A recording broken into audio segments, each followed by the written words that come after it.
Good morning. How's everybody doing? It is Friday, November 5th. This one right here is turning 15 on November 14th, so a week from Sunday.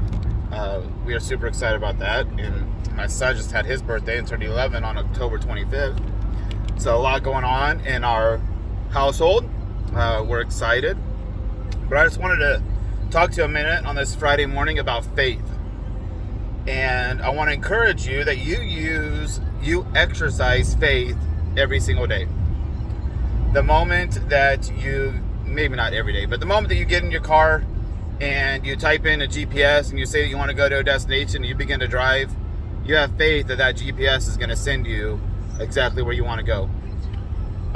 If you're a student or if you're working, then you've entered into a covenant, you've entered into an agreement with your employer or your teacher.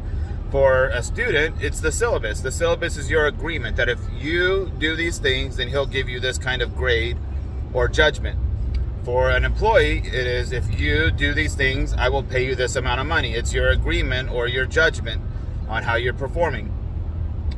And you have faith that the other side is going to uphold their part of the agreement or covenant. And so in our lives all the time, we have all these instances of we're putting faith in somebody else or we're putting faith in something else. And I want to encourage you this morning to put your faith in God, to put your faith in Jesus Christ and what he did on the cross and his promises. The Bible says that Jesus is going to judge us, but not according to himself, but according to God and how God sees things. He is a righteous judge. He is going to look at you, and Jesus, God, is the most faithful being ever. And we have to know that he was faithful towards us, and because of his faithfulness, we can be faithful to him.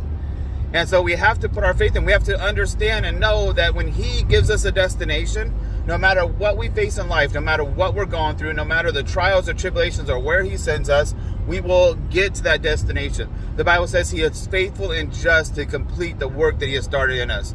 So when he says, hey, heaven's your home, or hey, I'm taking you here, or hey, I'm going to plant you here so you can minister here, or hey, I'm going to send you and your family to this location. When you follow the will of God and you're walking in the will and the peace of God, he's going to take you on this journey. And sometimes you might end up in places you don't want to end up in. Sometimes you might end up in the shadow of the valley of death. Sometimes, like Jesus, you might end up in the wilderness. Sometimes, like the disciples, you might end up on a boat in the middle of a storm. There's places on this journey that we might end up in, and we have to understand and trust and have faith that God is going to get us to where we want to go. I don't know about you, but I put different destinations in my GPS and ended up in some places that I wasn't too sure about, but I got to my destination in the end. Might not have been the way I would have gone. The other day I was driving and I accidentally hit avoid highways, and so it took me on all these back roads, and we had no clue what we were doing.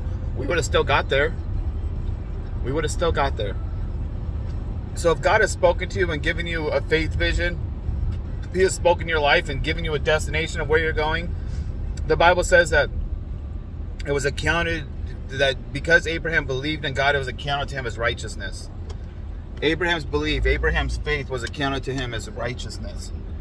We have to trust, we have to believe, we have to know who God is, that his promises are true, that he's coming back. I mean, that's his faithfulness. It says that Jesus is coming back. We have to long for his appearing. We have to love his appearing. We have to be living our life in such a way that when he comes back, we're going to be happy to see him. I was talking about this at Bible school a little bit last night, and my son got in trouble yesterday. And so I don't think he was longing and loving my appearance. I get home a little bit after them, and I don't think he was standing at the door waiting for daddy to come home because he was in trouble, and he knew he was in trouble.